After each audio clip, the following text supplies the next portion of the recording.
just hit the subscribe button, the red button, underneath this video over to the right, and that'll sign you up on my YouTube channel.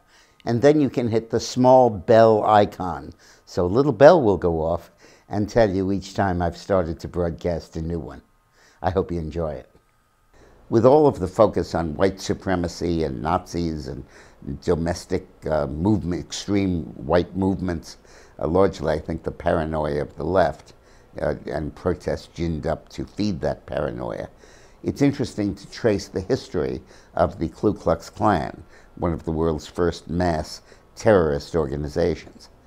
The Klan reached its apogee in the late 1870s and 1880s, right after the federal troops were withdrawn from the South, after the disputed election of 1876, when the Republicans agreed to let the troops be pulled out of the South in return for Hayes becoming the president. Before that, the Klan had been formed as largely a social organization of groups of people meeting and reminiscing and helping out war widows and orphans and stuff like that. But as the movement to enfranchise blacks and move them into positions of power gathered steam during the late 1860s and the early 1870s under President Grant, the Klan emerged as a racist, terrorist organization, committing atrocities all over the South, lynching hundreds and thousands of blacks, and intimidating any black who would move ahead and any white who would assist them. And for good measure, they were also anti-Semitic and anti-Catholic. And they were opposed by the troops that were in the South.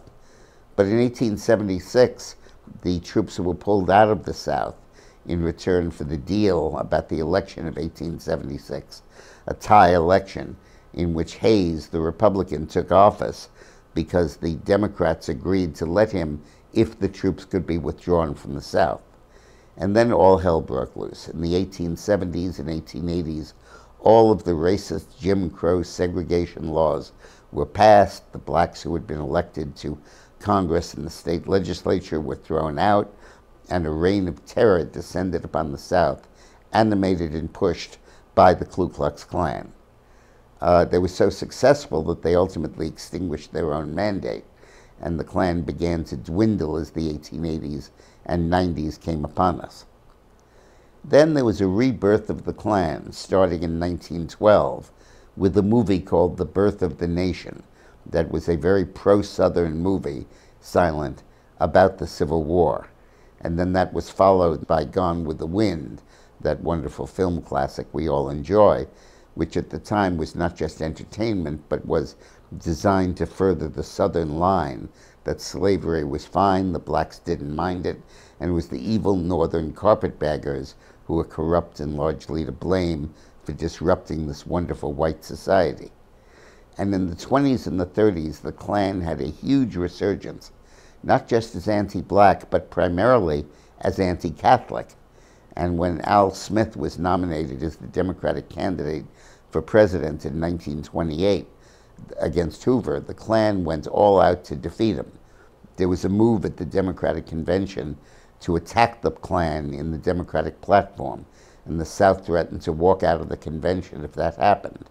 And throughout 1928, the Klan was really a major political force, perhaps the dominant political force in much of the country. And the lynchings continued uninterrupted.